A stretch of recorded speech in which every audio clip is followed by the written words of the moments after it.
right, let's get started.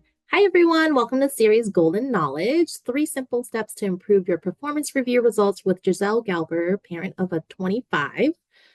Golden Knowledge is a new series dedicated to Gold, graduates of the last decade, alumni that focuses on life skills needed after graduation and beyond.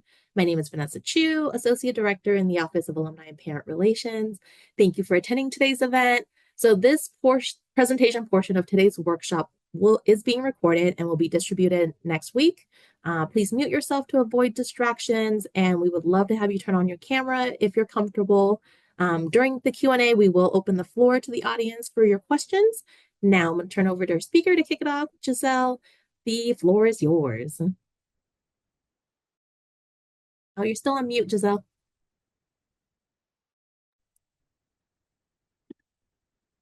Thank you. Sorry about that. Are we good now? Oh, it says Yes, we are. We're good. There we go. Okay, great. So I'm a 25 parent. I was a general counsel for my career, and about 4.5 years ago, I started down the path of trying to make career help accessible. And really, one of the things that I've focused in on is the performance review, which for most people is an obligation. And I like to view it as an opportunity to not just advance in your career, but to go beyond pay and promotion, to get, really define your goals and get the training you need, get feedback so that you're moving forward the way you want. And it would help me. There are just a few people on the call, but it would help me a lot if you wouldn't mind adding to the chat where you are in your career. Like if you are, 2 years out, 4 years out, or what you're doing, anything would be helpful. And if you want to turn your cameras on, great. And if you don't, that's okay. So today I promised to do a few things. Let's see. But before we do that, I'm going to ask you to participate. There are only a couple times of participation, so I'm hoping you'll do this. When people are looking for who they want on their team, and there are a list of adjectives, can you tell me which list of adjectives you think is more likely for people to say they really want on their team? List A or list B? Let's see. Anybody want to contribute list A or list B? Thank you for introducing yourselves. Well, okay, list A, this is the list that I think at Harvey Mudd. Probably these are people that you think about wanting to be on your team players, helpful, supportive. But the answer, thank you for that response. The answer is list B. So this is a big problem when people transfer from the school life into the work life. In the work life, list B is preferred. And then here's list A again: helpful, supportive, team player, warm, compassionate, agreeable, friendly, follows instructions. Which list A response leads to a 50% lower response rate for job applications? I found this shocking. Anybody want to take a guess? No, keep trying.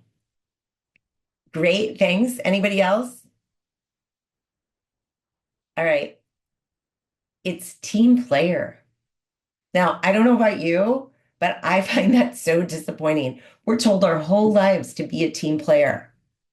But when it comes to the performance review and how people judge you in a company, although most people want to work with a team player, that's not the person that gets rewarded as much.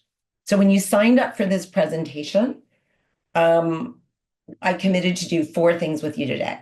To talk to you about how to find and leverage your performance rubric, what is an endorser, figure out how to find and employ an endorser, understand your manager's expectations and align with them, and to do a small workshop on asking for actionable feedback. So I'm going to get right through it because the meat of this might inspire you to ask questions, and I hope you'll do it. You guys have all been working, it looks like, from 2 to 4 years. So you've had a few performance reviews. I'm just giving you an example on the screen of a performance rubric. So and I've redacted the company's name from this rubric. It's something that someone gave me for a presentation. And, it's a one-page rubric and it doesn't look like a lot. I blew up kind of the important parts. And one of the things you'll see is I highlighted that at this company, they said your review consisted of cultural values, present, and a group of skills. I added the plus sign, okay? Cultural values and a group of skills: presentation skills, listening skills, decision-making, and interpersonal skills. And then additionally, a manager could share their feedback. Now, the question I have for all of you is, do you know, maybe you want to answer this in the chat, be really helpful for me.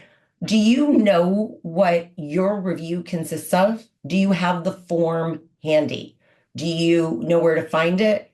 Have you looked at it? Does it get updated? Anybody have their form available to them? I'm not going to ask to see it. I'm just wondering, is it something that you know what's on it and you're thinking about it as you go through your work month or quarter? Great. One person said yes. So the number one thing is have this piece of paper or set of paper or digital source and look at it. Look at it, not just right before your performance review, although that's fine, but try to look at it on a quarterly basis and gauge what you're doing against it. I found there's a lot to be found in these forms. So at this company, for example, it's fascinating because they say cultural values and these 4 skills that I have these pink dots by, but look at how many cultural values there are. So the cultural values at this company get a lot of weight. And then the question is, you're supposed to rank yourself at this company. This is your self-assessment form. So when you do this and you fill it out, how do you know what the answer should be? Well, so one thing is that you could say, oh, well, I'm just going to wing it. But there are 2 things you need to know from the research. One is self-ratings are not actually that valuable to your employer. They're not going to change it that much. So like, let's say you have to rate yourself here, like very low to high. It doesn't matter that much what you put as your ratings. What's important is that if you have people in your community at work, is ahead of time to talk to them about how they think you're doing. And this will play into our next point about endorsers. How are you doing on these points? And where do they think you're strong or not? And then also, this might be a little shocking, contact people who have worked for your manager before and who are no longer at your company. I don't know, because I don't see your bios if you're in large or small companies, but especially if you're in small companies, it can be very hard to find people who've worked with your employer. So usually it's people who have left. If you're in larger companies, you can find people who are there. Find out which of these on your form are really important to your manager. And then for the people you work with, see how you're doing and get their words on how to describe you, in particular when you're strong, and see where your weaknesses are that you can bolster. Because the performance review is only an opportunity if you make the most of it. It would be like getting the rubric for a class and then not doing the homework. You want to perform against these values. And at this company, right, it looked like there were only 5 things, but actually there are 1, 2, 3, 4, 5 in the cultural values and then 4 skills. So obviously the cultural values get some weight. And then even more importantly at this company, it says that the manager may do these things for feedback. And I would encourage you that this is kind of like an opportunity to update your LinkedIn or your resume. Every time you have a review, whether it's quarterly, whether it's annually, or maybe you don't even have a formal review, you're just doing it yourself. Take this moment to assess yourself and write these up. What have my results been? I'm not as worried as much about your strengths those are important, but really understanding the labels that you have. Most companies have something in the strengths and labels category. And areas for improvement, I like to call that training opportunities. So when your boss or your company asks you for areas of improvement, I wouldn't fill in personally the area for improvement. The research shows that this is kind of like a branding document. So your goal is to write the training you need to get to the next level or to get to the thing for your career path. So I think of this as an opportunities for improvement and the training for that. And that's what I would complete with this section. And most performance reviews have this. And in the other section, this feeds into the second thing I said I'd talk about. There's a huge amount of research, and I've got this woman filming her social media here. You absolutely know this better than I do. Influencers are the most powerful people for your career. So you're thinking, who's going to endorse me? Well, guess what? Third-party endorsements don't have to come from someone senior. In your case, depending on what you do in your roles, they can come from a peer. They can come from someone senior from you on another team. They can come from someone in industry if you're involved in an industry group.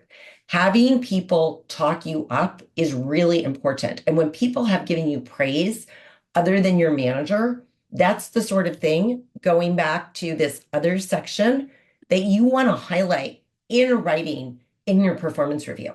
Because there's one thing, what I say about myself can be heard. What someone else says about me is heard more loudly. And that is the endorser environment of our culture. The next piece that people often miss in performance review that's research-based is people focus on their to-do list. And if you've been students who came to Harvey Mudd, you're probably pretty good students. I've heard the C's get degrees, but people work hard at Harvey Mudd and are good students, and they understand the rubric. And when you go to work and you have your to-do list, your inclination is also to hit that to-do list, right? I've got 10 things to do. I'm going to get that done. But the question is on your to-do list, are you asking yourself, what's most important to my manager? And am I getting that done? That may not even be on your to-do list. So the work to do, just like endorsers who are going to talk you up, is before your performance review or immediately after this next performance review, discover what's most important to your manager. Because if you're not doing that, they are less likely to advance you and talk you up and give you a high rating. Performance reviews have bias built into them. And I'm such a geek on performance reviews that I could talk to you about performance reviews for hours. But one thing's for sure is that it is impossible for a company to scrub out all the bias of a performance review, because your manager is a human and your manager will rate you kind of in their bubble of how they see their job. And if they see their job as, I've got to complete my project, and you're working on a side project of those things, how are you helping your manager reach their goals? Because as much as they like you and care about your development, which most managers do, even if they're not great at it, they care about their own development too. They're reporting to someone, they're getting rated, and they're getting reviewed. So if you can figure out what's most important to your manager and do part of that as your work and highlight that in your performance review, the likelihood of you having a stronger outcome is better. So those are the 3 research-based areas where you can make a difference. I'm just going to go back to those so they stick out in this when you come back. Know the rules that you're working under. Understand the rubric. Take the time to understand the rubric. Take the time to talk to people who work for your boss to see how your boss applies the rubric, because it might not be what you expect. A lot of time there's this disconnect between the two. Okay. Understand your own performance and use this moment to not only prepare your self-assessment, but also then use this to double dip and update your LinkedIn and your resume. You're kind of always looking for a job at any point in your career these days. So taking the opportunity to update these is a way to get double value out of taking the time to understand what you've done. And then thirdly, for your endorsers, when you're thinking about people to talk you up, it's not only people who have complimented your work before. You can ask peers to endorse you, and you can endorse each other. I'll give you an example that there's a lot of research behind. At networking events, if you bring a buddy along and they say, Giselle is a fabulous speaker, that is so much more powerful than I'm saying I'm a great speaker. And then the person might say, wow, how is that true? And I can talk myself up. That is the same at work. If somebody says, like Clarissa is really ready for the next position as a product manager, Clarissa gave a great presentation, and then that's repeated, the manager hears that more. And then in terms of what's most important to your manager, this is understanding that all managers have bias, and their number one bias is about their performance, which totally makes sense. Think about it. A manager's goal is to reach their goals, and those are team goals. So they're thinking about, how am I reaching my goals? Even if it doesn't align perfectly with your rubric, think about how you can do that and talk to your boss about that. So here's one that I'd like to workshop. And I don't know if you guys are willing to turn on your video, but we can workshop this without you doing that. One of the big misconceptions in a career is that when you get positive feedback, that you just walk away and you glow in it, kind of like getting an A in a class. But the problem is that vague feedback is a career blocker. So vague positive feedback is like, great work. Neutral is thank you. Negative is it needs work. But almost all the feedback you get from managers is vague.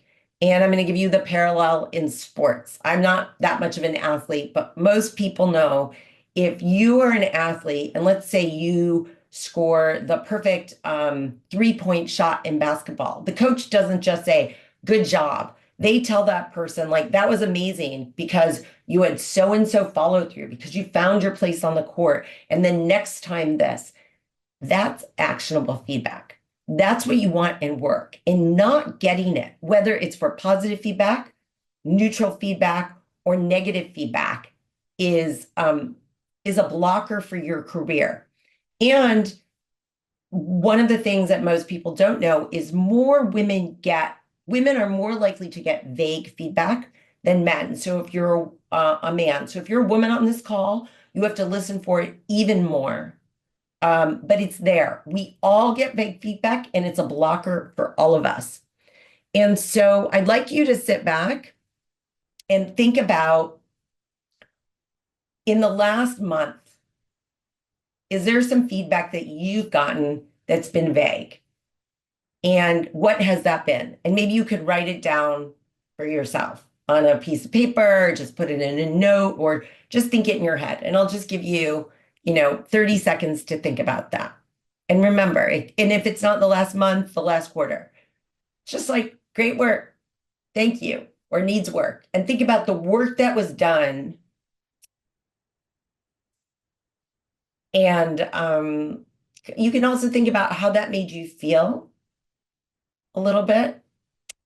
And then once you've got that identified, I want you to think about, what actionable feedback do you want? So there are 3 general types of actionable feedback.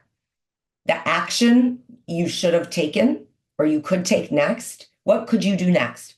What general advice would they give you? Or what alternative would they give you? Let's say, your boss says, oh, I wasn't really happy with how you handled the client. Well, that's not very useful. What you want to know is what alternative could you have done? And the great thing about asking for the alternative with negative feedback, and you'll see below here that I've got, it's an positive feedback, you want to ask for an action usually, or advice. If it's neutral, you're going to ask for advice or an alternative. And if it's negative, I would always ask for an alternative. And the reason is that, and I've been this manager in person and I've seen this done, is often when you're put on the spot for an alternative, there isn't one. And I'm not saying to put your manager in a tight spot, but you kind of want them to step into your shoes as a human being and understand what you could do. And then the third step, and this is the step of asking for actionable feedback. There's a rubric for it. It's Oscar. I like to call it Oscar. And it's pretty easy to remember, and it's awkward the first few times you do it. It becomes pretty straightforward. So the I is the I'm curious. Put yourself in there as an active listener, someone who's open for feedback. I'd appreciate your sharing. So either one of those works, right? O for observe. You want to get them back to the time frame of that moment. What did you see, observe, or notice? The O. The S, and this is where you're trying to get them to be less off the cuff. Specifically, what led you to note, say, or comment, or point out that? So you want to say, you want to get them to be specific in their mind, because if you just ask your manager for feedback, often it's not useful. You're just going to get more vague feedback. So you want to take them back to the moment and get them in the frame of thinking about that. And then here is, oh my goodness, where's my C? I think I lost my C from this chart. It's the consequence. So what's the specific consequence that they saw, right? It's like the problem or the good thing. Like you nailed that presentation. The client, you didn't connect with the client very well. I didn't really hear you speak up in the team meeting. Those are consequences. That's the C. And then the action or advice or alternative, what would you suggest, undertake, or continue to further improve? And then the results. So, right, to change, to continue, that's if it's positive, or further if it's neutral, or improve my results in the future. So when you think about these things that happen to you at work and the vague feedback you get, you want to deliver this I Oscar message, not only at your performance review, but anytime feedback is given. And what's nice about it is that it's non-confrontational. Usually people are introverts and extroverts can handle it really well.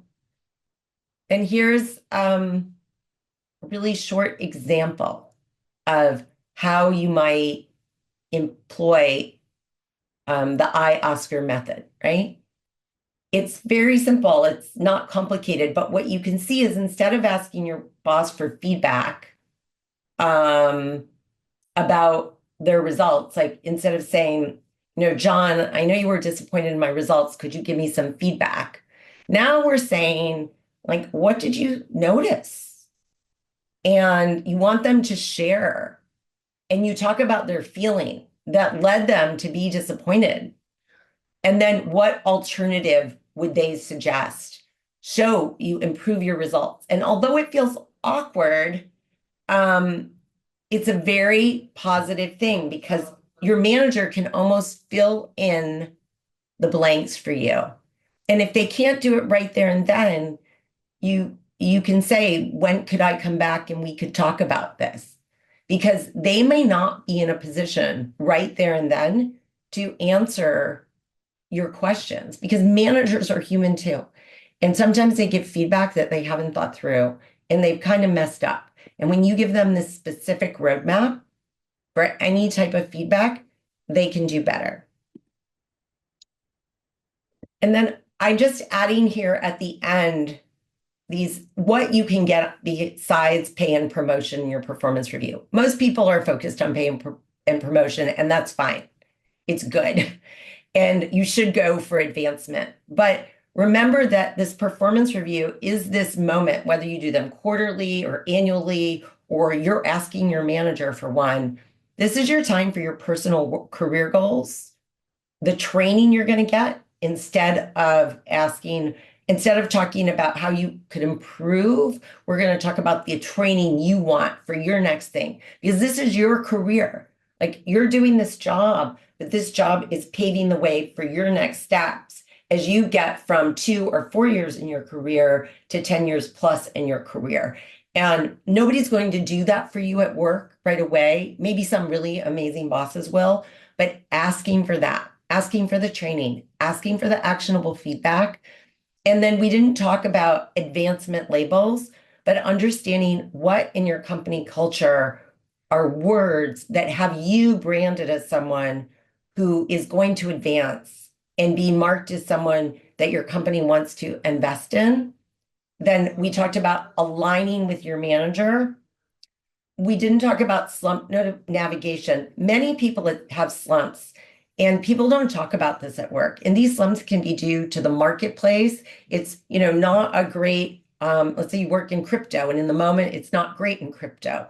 Or you're working in an area where the industry for your clients is down. Like, people are probably worried about climate right now and what's going to happen to climate after the change after the election. So these are things where you can't control them, but having this transparent conversation with your manager and talking about what you control can be really useful. And finally, make sure you end your performance review with positive statements about yourself. So coming back to that sample I gave you here,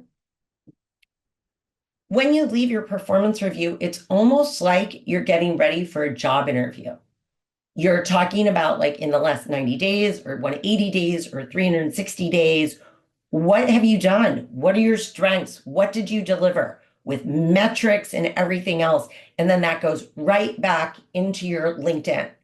And because you always want to be in a situation where you can talk about yourself and talk yourself up. So the performance review is this very unique opportunity to make that happen.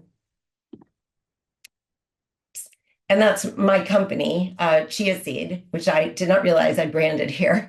But we have online coaching that you can do. And if you want to DM me on LinkedIn, you can have access to a coaching session. It actually helps you write your performance reviews, self-assessment. But that's how I got very involved in understanding performance reviews as kind of the hidden opportunity and an obligation in career.